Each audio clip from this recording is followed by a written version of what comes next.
एकादश अध्याय। अर्जुन उवाच। अर्जुन बोले, मुझ पर अनुग्रह करने के लिए आपने जो परम गोपनीय अध्यात्म विषय वचन अर्थात उपदेश कहा है, उससे मेरा यह ज्ञान नष्ट हो गया है। क्योंकि हे कमल नेत्र, मैं आपसे भूतों की उत्पत्ति और प्रलय विस्तार पूर्वक सुने हैं और आपकी अविनाशी महिमा भी सुनी है।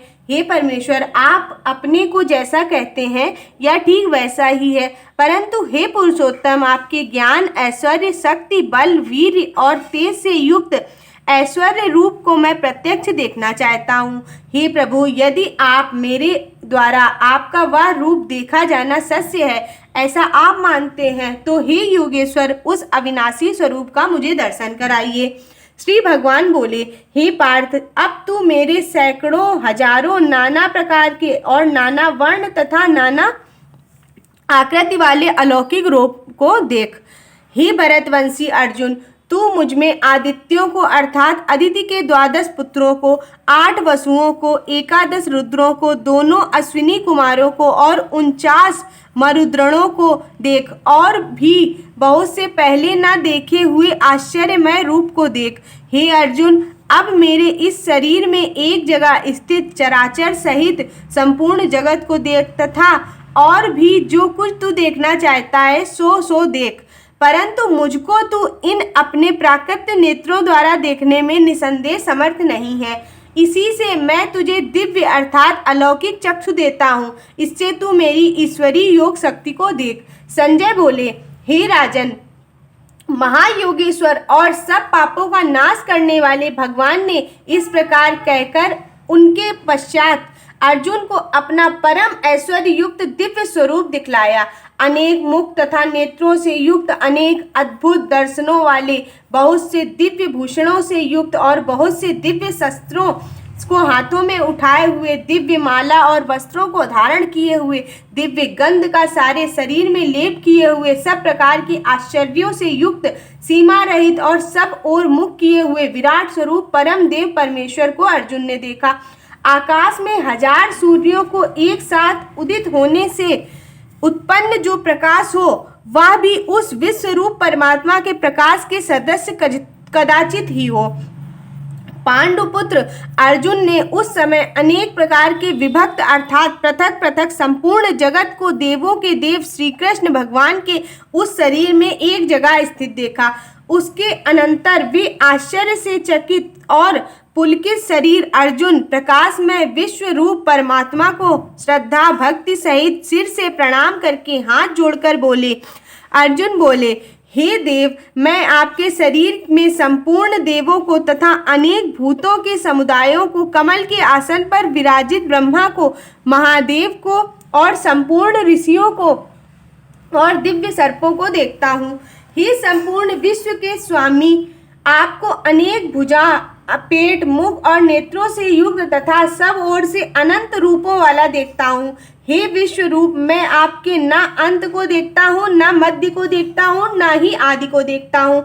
आपको मैं मुकुट युक्त, गदा युक्त, चक्र युक्त और सब ओर से प्रकाशमान तेज के पुंज, प्रज्वलित अग्नि और सूर्य के सदस्य ज्योति युक्त, कठिनता से देखे जाने योग्य तथा सब ओर से अप्रमेय स्वरूप देखता हूँ।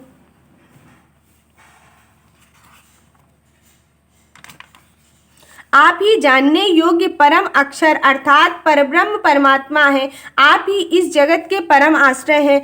आप ही अनादि धर्म के रक्षक हैं और आप ही अविनाशी सनातन पुरुष हैं, ऐसा मेरा मत है। आपको आदि मध्य अंत से रहित, अनंत सामर्थ्य से युक्त, अनंत भुजा वाले, चंद्र सूर्य रूप नेत्रों वाले, प्रज्वलित अग्नि रूप मुख वाले, अपने तेज से इस जगत को संतप्त करते हुए देखता हूँ। हे महात्मन, क्या स्वर्ग और पृथ्वी के बीच का संपूर्ण आकाश तथा सब दिशाएं एक आप से ही परिपूर्ण है, तथा आपके इस अलौकिक और भयंकर रूप को देखकर तीनों लोग अति व्यथा को प्राप्त हो रहे हैं। वे ही देवताओं के समूह आप में प्रवेश करते हैं और कुछ भयभीत होकर हाथ जोड़े आपके नाम और गुणों का उच्चारण करते हैं, तथा महर्षि सिद्धों के समुदाय कल्याण हो ऐसा कहकर उत्तम उत्तम स्रोतों के द्वारा आपकी स्तुति करते हैं। जो 11 रुद्र और 12 आदित्य तथा 8 वसु, 7 गण, विश्वदेव, अश्विनी कुमार तथा मरुद्गण और पितरों का समुदाय तथा गंधर्व, यक्ष, राक्षस और सिद्धों के समुदाय हैं, वे सब ही विस्मित होकर आपको देखते हैं। हे महाबाहु, आपके बहुत मुख और नेत्र वाले हैं। आप बहुत मुख और नेत्र वाले, बहुत हाथ, जंघा और पैरों वाले, बहुत उदरों वाले तथा बहुत सी डाढ़ों के साथ अत्यंत विकराल महान रूप को देखकर सब लोग व्याकुल हो रहे हैं तथा मैं भी व्याकुल हो रहा हूँ, क्योंकि हे विष्णु, आकाश को स्पर्श करने वाले, देदीप्यमान अनेक वर्णों से युक्त तथा फैलाए हुए मुख तथा प्रकाशमान विशाल नेत्रों से युक्त आपको देखकर भयभीत अंतःकरण वाला मैं धीरज और शांति नहीं पाता हूँ।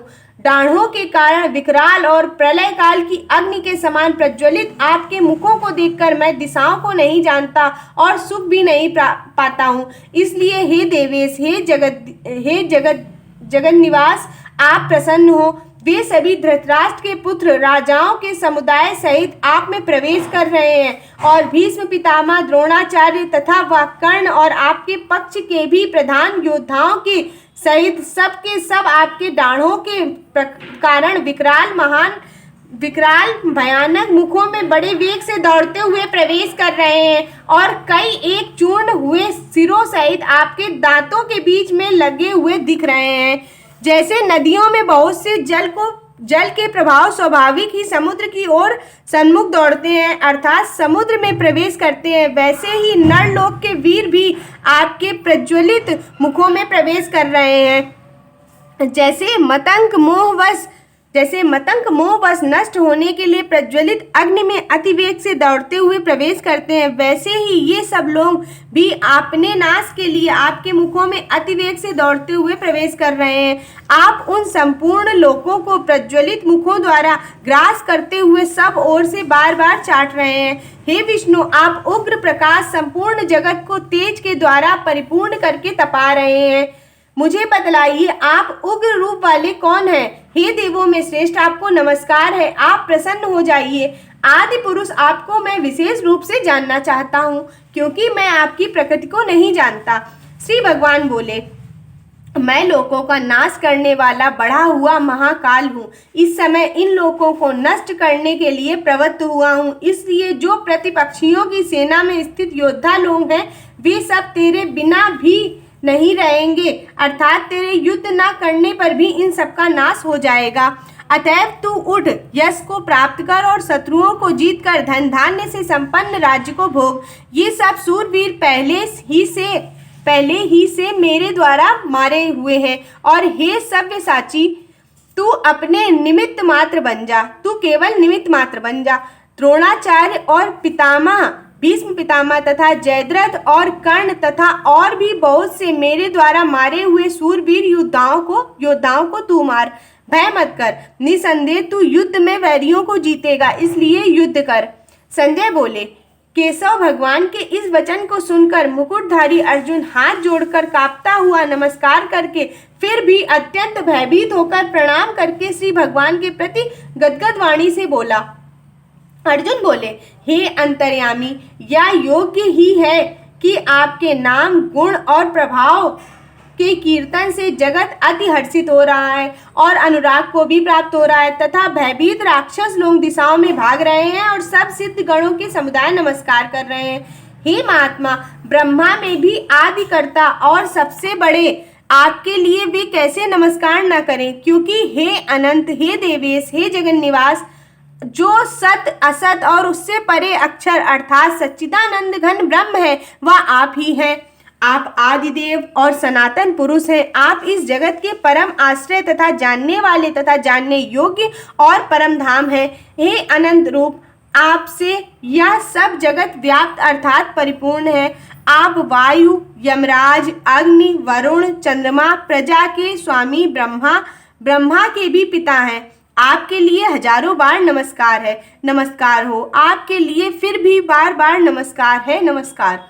हे अनंत सामर्थ्य वाले, आपके लिए आगे से और पीछे से भी नमस्कार है। हे सर्वात्मन, आपके लिए सब ओर से ही नमस्कार हो, क्योंकि अनंत पराक्रमशाली आप समस्त संसार को व्याप्त किए हुए हैं। इससे आप ही सर्वरूप हैं। आपके इस प्रभाव को ना जानते हुए आप मेरे सखा हैं ऐसा मानकर प्रेम से अथवा प्रमाद से भी मैंने हे कृष्ण, हे यादव, हे सखे इस प्रकार जो बिना सोचे समझे हठात कहा है, हे अच्युत, आप जो मेरे द्वारा विनोद के लिए विहार, शैया, आसन और भोजनादि में अकेले अथवा उन सखाओं के सामने भी अपमानित किए गए हैं, वह सब अपराध अप्रमेय स्वरूप अर्थात अचिंत्य प्रभाव वाले आपसे मैं क्षमा करवाता हूँ। आप इस चराचर जगत के पिता, सबसे बड़े गुरु और अति पूजनीय हैं। हे अनुपम प्रभाव वाले, तीनों लोकों में आपके समान कोई दूसरा नहीं है, फिर अधिक तो कैसे ही हो सकता है। अतएव हे प्रभु, मैं शरीर को भली भांति चरणों में निवेदित कर प्रणाम करके स्तुति करने योग्य आप ईश्वर को प्रसन्न होने के लिए प्रार्थना करता हूँ। हे देव, पिता जैसे पुत्र के, सखा जैसे सखा के और पति जैसे प्रियतमा पत्नी के अपराध को सहन करते हैं, वैसे ही आप भी मेरे अपराध को सहन करने योग्य हैं। मैं पहले ना देखे हुए आपके इस आश्चर्यमय रूप को देखकर हर्षित हो रहा हूँ और मेरा मन भय से अति व्याकुल भी हो रहा है, इसलिए आप उस अपने चतुर्भुज विष्णु रूप को ही मुझे दिखलाइए। हे देवेश, हे जगन्निवास, प्रसन्न हो जाइए। मैं वैसे ही आपको मुकुट धारण किए हुए तथा गदा और चक्र हाथ में लिए हुए देखना चाहता हूँ, इसलिए हे विश्व स्वरूप, हे सहस्रबाहु, आप उसी चतुर्भुज रूप में प्रकट हो जाइए। श्री भगवान बोले, अर्जुन, अनुग्रह पूर्वक मैंने अपनी योग शक्ति के प्रभाव से मेरा या परम तेजोमय सबका आदि और सीमा रहित विराट रूप तुझको दिखलाया है, जिसे तेरे अतिरिक्त दूसरे किसी ने पहले नहीं देखा है। हे अर्जुन, मनुष्य लोक में इस प्रकार विश्व रूप वाला मैं ना वेद और यज्ञों के अध्ययन से, ना दान से, ना क्रियाओं से, ना उग्र तपों से ही तेरे अतिरिक्त दूसरे किसी के द्वारा देखा जा सकता हूँ। मेरे इस प्रकार के विकराल रूप को देखकर तुझको व्याकुलता नहीं होनी चाहिए और मूढ़ भाव भी नहीं होना चाहिए। तू भय रहित और प्रीति युक्त मन वाला होकर उसी मेरे इस शंख, चक्र, गदा, पद्म युक्त चतुर्भुज रूप को फिर से देख। संजय बोले, वासुदेव भगवान ने अर्जुन के प्रति इस प्रकार कहकर फिर वैसे ही अपने चतुर्भुज रूप को दिखलाया और फिर महात्मा श्री कृष्ण ने सौम्य मूर्ति होकर उस भयभीत अर्जुन को धीरज दिया।